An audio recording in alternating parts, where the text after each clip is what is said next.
Hello les filles, comment allez-vous de là où vous êtes sur la planète? J'espère que vous allez bien. Eh bien, aujourd'hui, on va parler sexualité à la ménopause. Évidemment, parce que c'est le sujet dans le sujet, c'est en tout cas toujours le sujet qu'il y a derrière le sujet. La plupart des femmes qui rentrent dans cette période à la ménopause et quand ça se passe pas très bien, elles ont toujours derrière plein de questionnements et comment ça va se passer au niveau de la sexualité, quel impact ça peut avoir sur mon couple. C'est pas forcément formulé en première intention, mais il y a toujours cette question-là qui revient. Et donc, pourquoi pas aborder le sujet directement, franchement, et c'est ce que je me propose de faire aujourd'hui. Alors, bien sûr, je vais pas pouvoir m'étaler en profondeur, si j'ose dire, parce que ça prendrait peut-être la matinée. Il y a tellement de choses à dire. Et en tout cas, c'est clair qu'il faut aborder le sujet de la sexualité à la ménopause. Alors, pour celles qui ne me connaissent pas, je m'appelle Brigitte Lhomme et j'accompagne les femmes qui veulent vivre leur ménopause sans traitement et sans médicaments et qui veulent justement retrouver l'harmonie dans leur couple parce que c'est un sujet un peu sensible, un peu délicat. Il y a beaucoup de femmes qui traversent, beaucoup de couples qui traversent la ménopause et leur propre sexualité est secouée. Leur couple peut être secoué aussi. Donc, quand on veut garantir la pérennité de son couple, ça passe souvent par découvrir ou garantir une sexualité épanouie au sein de son couple. Alors, la première chose que je pourrais vous dire, c'est que l'erreur qu'on fait d'une façon générale, c'est de se dire, il y a plusieurs sortes de couples. Il y a les jeunes couples et les, on va dire, les vieux couples, ceux qui sont là depuis, qui sont ensemble depuis longtemps. Quoi qu'il arrive, ce que les couples ne réalisent pas, c'est qu'il faut revisiter sa sexualité à peu près tous les 10 ans. Ce serait une erreur que de penser qu'on va avoir la même sexualité à 50 ans que celle qu'on avait à 20 ans, à 30 ans, à 40 ans, et même celle qu'on aura à 60, 70 et 80 ans. C'est évidemment pas la même sexualité. Et ça crée beaucoup de frustration, beaucoup d'ambiguïté, beaucoup d'incompréhension, et possiblement beaucoup de frustration parce que évidemment si on n'intègre pas cette donnée, eh bien on peut peut-être considérer que la sexualité qu'on a à partir de la ménopause, elle est moins intéressante, elle est moins palpitante, elle est moins excitante, elle est moins fréquente, elle est moins riche, elle est moins fournie que celle qu'on avait à 30 ans et à 40 ans. Et donc du coup, ben, qu'est-ce que ça fait? Ça fait des gens qui sont déçus, qui sont frustrés, qui ne sont pas satisfaits. Alors que finalement, comme je vous le dis régulièrement, c'est un peu comme l'alimentation. L'alimentation doit être revisitée tous les 10 ans et la sexualité aussi. Et c'est ok et c'est normal parce que quand la ménopause arrive, il y a tellement de changements hormonaux, physiologiques, physiques dans le corps de la femme que effectivement des changements qui sont attendus, qui ont du sens, qui sont prévus, qui sont programmés. Donc évidemment que ça va avoir un impact sur la sexualité parce que la première conséquence de la ménopause, c'est que on ne va plus être en capacité de faire des bébés. Ok. Et vous pourriez me dire, bah oui, pour autant, ça ne devrait pas impacter sur notre sexualité. Mais bien sûr que si, parce qu'à partir du moment où on n'est plus supposé pouvoir faire des enfants, c'est-à-dire que nos hormones ne nous le permettent pas, ça ne s'arrête pas juste au fait qu'on n'y a plus d'ovulation et il n'y a plus de possibilité de procréation. Ces fameuses hormones, elles ont aussi tout un tas d'impacts sur la transformation de certains de nos organes. Notamment toute la sphère urogénitale va carrément changer d'aspect, de taille, d'élasticité. Enfin, il se passe tout un tas de choses. Et finalement, le projet de la nature, c'est, puisqu'on ne fait plus de bébés, les relations sexuelles ne sont plus... enfin, puisque pour faire des enfants, il est indispensable d'avoir des relations sexuelles, parce que jusqu'à preuve du contraire, c'est comme ça qu'on fait des bébés, à partir du moment où le corps nous envoie le message qu'on n'a plus besoin de faire des enfants, donc les relations sexuelles n'ont pas cet objectif-là. Donc ça va vraiment être uniquement pour le plaisir, puisque finalement, si on a des relations intimes, à partir de la ménopause, c'est pas pour faire des bébés, c'est juste pour le plaisir. Et ça, il faut justement pas s'en priver si c'est quelque chose qui vous fait vous sentir bien, ce qui est a priori logique. Eh bien, la ménopause ne doit pas arrêter la sexualité. C'est juste que c'est plus le même projet. Mais en disant ça, en fait, ça ouvre la porte à tout un tas possiblement de questionnement, et Dieu sait si c'est complètement légitime d'en avoir, mais en tout cas, encore une fois, là j'essaye de synthétiser parce qu'il y a tellement de choses à dire sur la sexualité. Si vous deviez retenir que 2 choses, parce que voilà, la première c'est que c'est attendu qu'il faut revisiter sa sexualité, ça c'est clair. Vous allez être frustré si vous pensez que vous allez avoir la même sexualité, alors dans un sens ou dans l'autre, hein, parce que chez certaines femmes, la sexualité va être exacerbée à la ménopause. Chez d'autres, la libido va plutôt être dans les talons. C'est comme ça, tout le monde n'est pas égal face à ces fluctuations hormonales. Il y a des explications dans les 2 cas de figure. C'est clair qu'une femme est beaucoup sous influence de ses hormones, donc beaucoup plus que ce qu'on imagine. Donc finalement, quand on arrive dans ce stade où on n'a plus ces sécrétions hormonales, donc forcément ça va s'exprimer au niveau de notre sexualité, au niveau de notre désir. Après, il y a aussi des belles choses, parce qu'on peut s'approprier, s'accaparer justement ces variations ou cette baisse hormonale pour le mettre au service justement d'une sexualité qu'on va choisir et qui ne sera plus dépendante de nos fluctuations hormonales. Ça, j'ai déjà fait une vidéo là-dessus, je parlais des 4 archétypes de la femme. Et vous savez, ces 4 phases dans lesquelles on passait quand on était cyclé. Donc la phase de la jeune fille, la phase de l'enchanteresse, de la mère et de la vieille femme. Eh bien, j'ai déjà fait une vidéo, donc vous la retrouverez sur mon profil, où finalement la femme ménopausée, c'est une femme complète qui va pouvoir, à souhait, en fonction de ce qu'elle voudra, rentrer dans telle ou telle phase. Et du coup, on a des femmes qui arrivent à la ménopause, qui sont en mode jeune fille ou enchanteresse pendant des semaines, voire des mois, et qui ont 15 ans dans leur tête, 15 ans dans leur sexualité, et elles ont une sexualité super épanouie. Et puis il y a d'autres femmes qui vont plutôt être en mode vieille femme ou la mère, et donc du coup elles sont plus trop là avec ça, et ça peut être des phases aussi, c'est juste des phases. Quand la femme se connaît bien, elle peut justement, et c'est le gros avantage de la femme ménopausée, choisir dans quel mode elle va se mettre. Et ça va énormément jouer sur la nature de sa sexualité. Mais quoi qu'il arrive, la première option à utiliser, c'est la communication. Je le dis toujours aux femmes que j'accompagne. La communication, c'est 80% de la solution. Et croyez-moi, quand vous êtes en couple avec un homme qui a possiblement un âge proche du vôtre, il va lui aussi être embarqué par plein de questionnements par rapport à sa sexualité, puisque quand on dit qu'il faut revisiter sa sexualité tous les 10 ans, c'est vrai pour les femmes, mais c'est vrai pour les hommes aussi.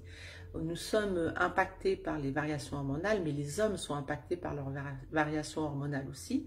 Et finalement, quand une femme aborde le sujet dans son couple, et qu'elle est en capacité d'annoncer, de formuler ses attentes, ses besoins, ses désirs, ou ses changements, ou ses inquiétudes, enfin en tout cas quand elle dépose là où elle en est, c'est l'opportunité finalement à la ménopause de faire une espèce de, pas nécessairement un bilan, mais de simplement dire, ben voilà, en ce moment je sens bien que mon corps est en train de changer, mes émotions changent, mes envies changent, j'ai des nouveaux questionnements, des doutes ou des inquiétudes ou des peurs. Comment ça va se passer, comment on va évoluer ensemble dans les années qui viennent, ben c'est une très belle opportunité que vous faites à votre conjoint de faire la même chose, parce que les hommes d'une façon générale sont encore moins enclins à échanger sur le sujet. Alors oui, c'est souvent les femmes qui prennent leur baluchon et puis qui abordent le sujet. En tout cas moi je vous invite et je vous encourage à le faire, parce que c'est en communiquant dans le couple qu'on peut avancer et qu'on peut trouver des solutions. Et à notre âge, on est des grandes filles et on ne doit plus avoir ce blocage-là ou ce tabou de ne pas vouloir aborder ce sujet qui est tellement essentiel pour pouvoir se projeter dans l'avenir. Parce que oui, l'intimité dans un couple participe effectivement à la longévité du couple, à créer cette relation intime. C'est une relation intime par définition, c'est une relation qu'on a avec un partenaire, avec son partenaire, et c'est pas la relation qu'on a avec n'importe qui et n'importe quand et n'importe comment. Donc c'est précieux à l'intérieur du couple.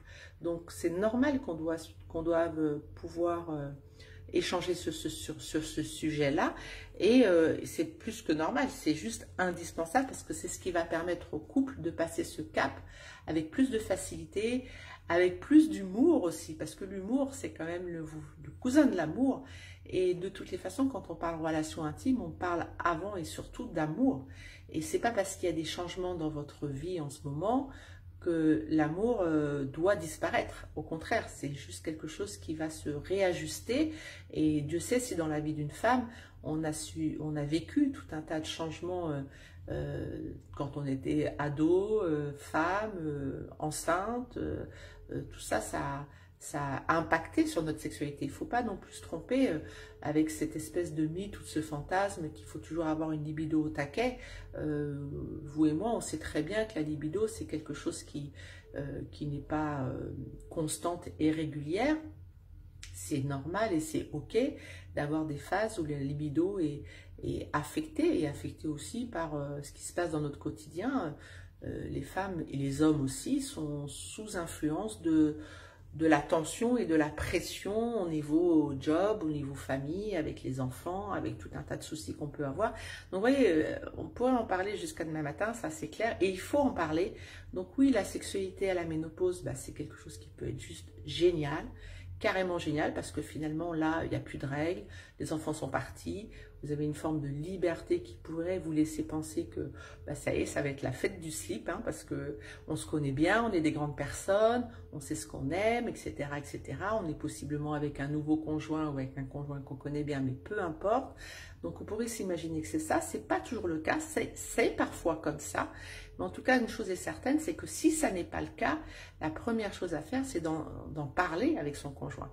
Et que ce soit ok, d'être au clair par rapport à ça. Parce que l'âge de la ménopause, c'est un petit peu, c'est l'antichambre des prochaines décennies. Et il faudra revisiter la sexualité aussi à 60 ans, il y a 70 ans, il y a 80 ans. C'est complètement ok. Mais si vous comprenez ça là déjà tout de suite maintenant, vous allez gagner énormément de temps et vous allez vous épargner énormément de frustration et énormément d'incompréhension, d'ambiguïté. Et c'est normal et c'est logique quand on tient à son couple, bah, d'aborder cet aspect-là du couple ensemble. Et vous allez voir qu'il y a beaucoup de choses qui peuvent se déballonner, si j'ose dire, et éviter beaucoup d'ambiguïté ou d'incompréhension. Donc voilà, c'était une vidéo un peu rapide, je vous l'accorde, parce que on peut aller beaucoup plus loin que ça. Mais si ça vous a permis déjà de réaliser que deux choses, on communique avec son conjoint. Première chose, on communique avec son conjoint. Deuxième chose, c'est normal de revisiter sa sexualité à peu près tous les 10 ans parce que le corps vous invite à ça. Même si vous ne voulez pas l'entendre, de toute façon, le corps va s'exprimer dans cette direction. Donc, ce serait complètement incohérent de ne pas l'écouter. Et ce qu'il a à vous dire, ce n'est pas forcément des mauvaises nouvelles. Attention, hein. C'est justement, c'est à vous de voir si vous saisissez l'opportunité de ce qu'il a à vous dire. Ah ok, d'accord, donc ça c'est moins confortable, tac, tac, tac, comment je peux faire, et il y a plein de solutions finalement. Donc voilà les filles, je vous fais des bisous, les filles et les hommes, parce que je sais qu'il y a des hommes qui me regardent, et en tout cas n'hésitez pas à partager cette vidéo ou de la regarder avec votre conjoint, parce que de toutes les façons, une sexualité épanouie, ça se fait à deux. Donc même si c'est souvent les femmes, j'avoue, qui prennent leur petit baluchon, qui viennent à moi en me disant, Brigitte, voilà, au niveau sexualité, qu'est-ce que tu peux me proposer, comment, enfin voilà, qu'est-ce que je peux faire parce qu'il m'arrive ça. C'est vrai que c'est les femmes qui viennent me voir, mais finalement, c'est toujours dans l'intention de garantir l'harmonie dans leur couple. Elles viennent pas de façon égoïste, juste pour elles, non, elles viennent pour essayer d'optimiser, d'harmoniser, d'améliorer la relation dans leur couple.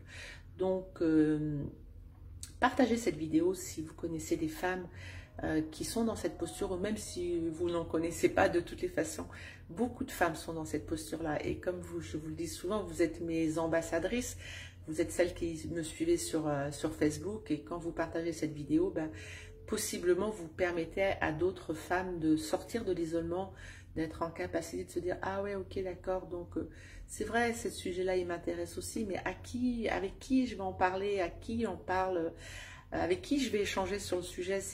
J'avoue, c'est un peu touchy quand même, hein, mais ça devrait ne pas l'être. Et justement, en partageant tout ça, ça permet justement de permettre à d'autres de se dire, bah ouais, ok, peut-être ce soir, il y aura une femme qui va se dire, bah moi, j'ai envie de parler avec mon chéri, j'ai envie de lui expliquer un petit peu ce qui se passe dans mon corps, parce que il faut bien que vous preniez conscience, vous les femmes, que les hommes ne sont pas des femmes. Ils n'ont absolument aucune espèce d'idée de ce qui se passe dans votre corps. Ils ne peuvent pas l'imaginer. Et vous-même, souvent, vous avez du mal à comprendre ce qui vous arrive. Vous ressentez bien qu'il y a des changements physiques, il y a certaines douleurs, il y a certains ressentis, mais vous avez du mal à mettre les mots sur les situations. Et c'est normal, finalement, parce qu'on ne vous a jamais vraiment expliqué ce qui se passe dans votre corps. Mais alors, ne demandez pas à un homme de comprendre ce qui se passe dans votre corps. Si vous, il faut que vous sachiez ce qui vous arrive pour être en capacité d'échanger avec lui. Et je vous assure, les hommes n'ont pas peur d'avoir des problèmes. Ils ont peur de ne pas avoir de solution. Ils ne veulent pas faire partie du problème. Ils veulent faire partie de la solution. Donc, s'embarquer à deux vers l'amélioration de sa sexualité, c'est un très beau cadeau que vous vous faites à vous et que vous lui faites à lui aussi. Donc, c'est quelque chose qu'on fait à deux. Alors, même si c'est vous qui enclenchez le sujet, ok, on a l'habitude, dans la vie, c'est souvent ça. Et alors, c'est pas grave. L'important, c'est que vous avanciez ensemble. Ah, je fais un petit coucou à... bonjour Véronique. Salut Iman. Coucou ma copine. Lien partagé. Bah, merci pour elle, Véronique, parce qu'effectivement, j'ai la prétention de penser que à une époque, si j'avais reçu ce genre de vidéo sur mon profil, je me serais dit, ah d'accord, ok, ah merci, ça fait du bien d'entendre des personnes qui sont passées par là avant moi et qui ont possiblement trouvé des solutions, en tout cas qui sont ok pour dire que c'est ok et que c'est normal d'avoir envie d'avoir une sexualité épanouie, complètement normal, et la ménopause ne doit pas vous arrêter, absolument pas. Donc voilà les filles, je vous fais des bisous, n'oubliez pas de vous honorer tous les jours pour que le monde autour de vous vous honore en retour. Et s'honorer, c'est respecter sa volonté d'avoir une sexualité épanouie. Et ça passe par en parler avec son conjoint et savoir qu'effectivement, la sexualité, ça se revisite à peu près tous les 10 ans, tout simplement. Coucou Martine, donc, ok. Donc voilà, voilà ce que je voulais vous dire. Je vous fais des bisous et puis je vous dis à demain, possiblement. Le dimanche, c'est pas toujours évident, mais si c'est possible, je ferai une vidéo demain. Bye bye les filles!